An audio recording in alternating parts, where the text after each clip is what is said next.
Well, I mean, yeah, it's the squares. Like I said, it gets mixed connotations, but growing up there, it was prideful to play there. Like you would say, I'm from Uniacke Square.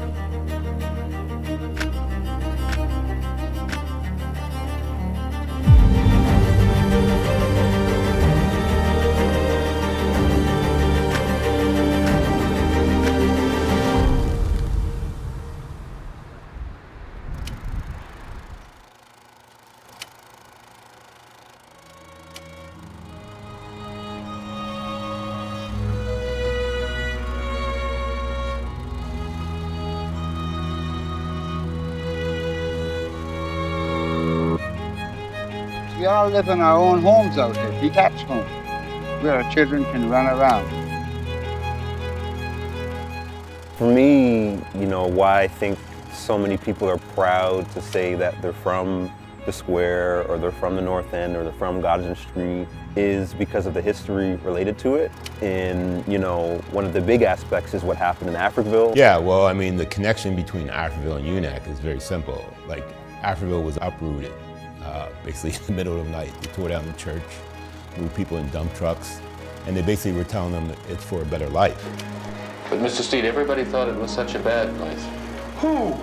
Oh, the people that tore it down. But it was not to us, it was a heaven, a home, a real home. So they moved them to this low-income project, which is Uniacke Square. So people went from being homeowners to basically now being renters. And that had an effect on generations going forward. And that's also a story of resilience where my ancestors were placed in those communities by the government with the thought that they wouldn't survive. And land that was barren and not farmable, and they took that land and made it survivable and farmed it and made it to the community that it is today. So it also talks to that resilience, and I think that's why so many people are proud to say they're from those communities because of the resilience it took to get there.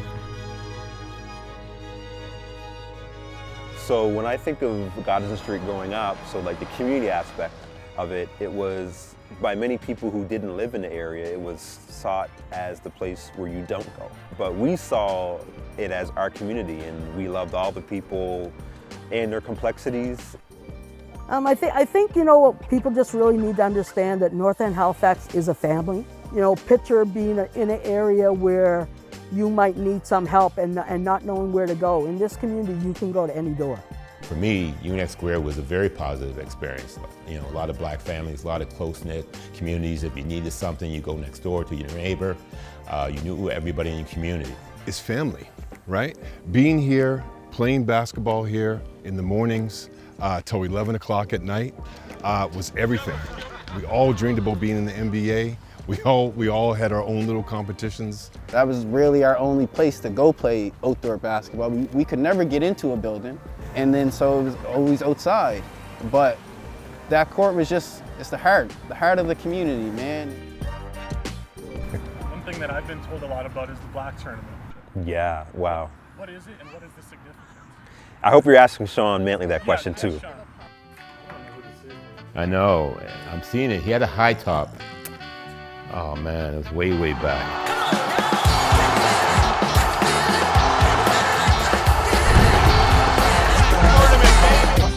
It was a cultural event versus being just a basketball tournament. It's local teams, from black communities. If you win that tournament, no money, but you know who's the best hoopers in the city if you win that tournament. And it was a sense of pride to play in it. So when you're in high school and you're knowing that you're getting asked to play in this black tournament, you kind of arrive, like skill-wise, but also as a rite of passage, like a young man.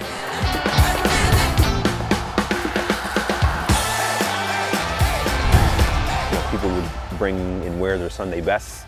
So also was kind of like a fashion show as well. So people would come down for this tournament from Boston, from Bermuda, from New York, from Toronto, from Montreal, just to play in this. Knowing that it was a place where we owned it. Like it was our time to not only play ball, but to get together as a community. When I was a kid growing up, that was when I knew I could meet all my friends. It just brought all the community together.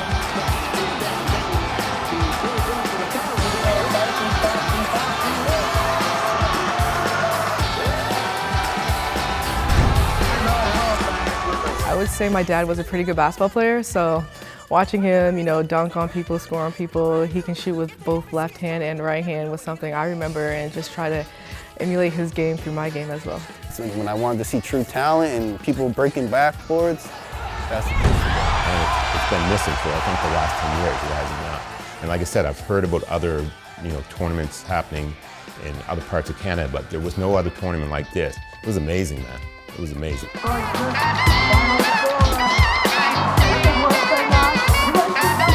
all part of that story of like Black tournament, but also the bigger picture of basketball in the community as well. Players that come out of Uniacke Square in north end of Halifax have been the heart and soul of my basketball program. The most successful years I ever had at St. Yvette's, where we won, I think, 6 out of 7 AUS championships, 3 national championships. Those teams were led by players from Uniacke Square.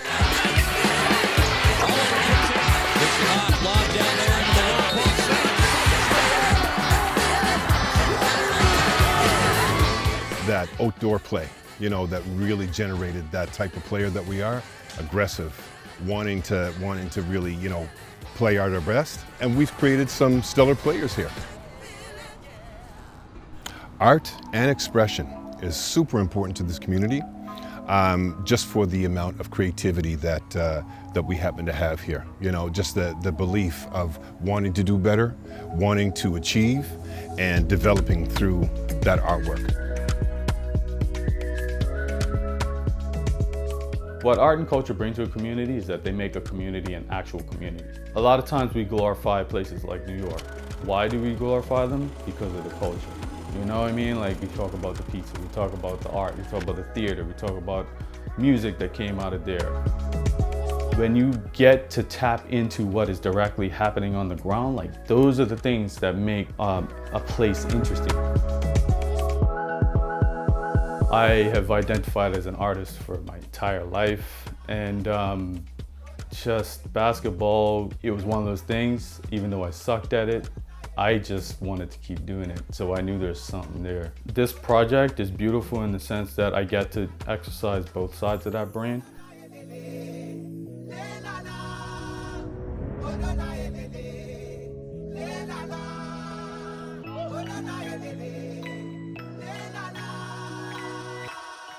I'm not gonna lie, I was like, oh, this is a dream project. I literally talked about wanting to design a court months before that, right? Saw that like Buckets and Porter were coming to Halifax and Canada basketball is attached to it. It's like, oh, this is legit.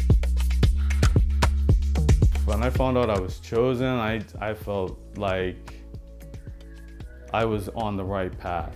And the fact that I'm like, I can play on this, my kid is playing in a tournament on this thing soon. It's like I'm a real piece of the community in an authentic way, and that it's just I don't know, man. It's big.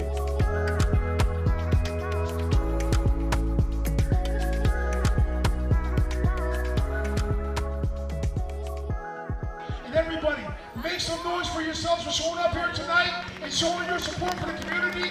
Let's hear it. Make some noise. When I show up, feel a vibe when you go up. When I think of the impact the courts will have, just the effort that's been put in to make this project what it is, I think if we just stopped it there, would be enough. We're so used to, in this neighborhood, getting these big promises and big things, and then they never get followed through. So even though I knew that it was really gonna happen and we were all serious through Buckets and Borders, Canada basketball in the city, still this like little part of my brain is like, this can't happen for us. This is so great. Everyone's made of plastic, man, I'm tripping, one can see the basket.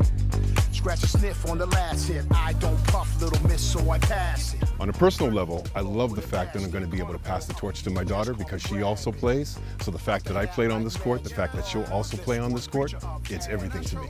I think what's going to happen is we're going to have to fight to get on those courts now. So that's a good thing. That's a good thing, being able to say, you know what, look at what's in my neighborhood. There's going to be people come from outside this community want to play here. That's already happening. And that can change so much in how people see this community. And this is a vibrant, beautiful community. Growing up in New York, I learned to play basketball in the playground. To have these courts refurbished the way they have been here, I think it's just a wonderful initiative.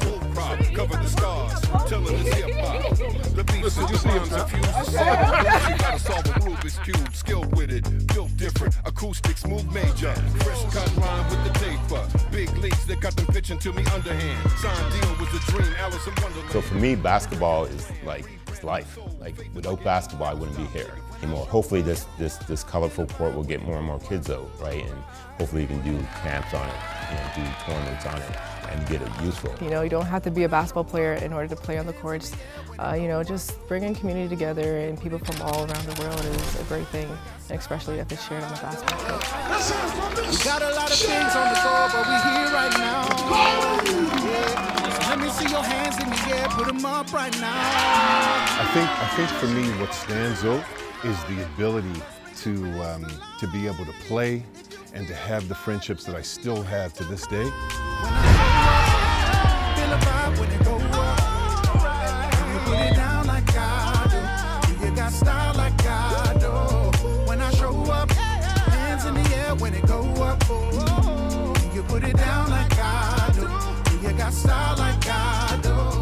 It's more of like, this is what brings people together, and this is what also allows people to stick together too. When I show up, feel the vibe when you go up. Can you put it down like I do? You got style like I do. When I show up, hands in the air when it go up. Can you put it down like I do? You got style like I do. 1 A 1 2 remix 2.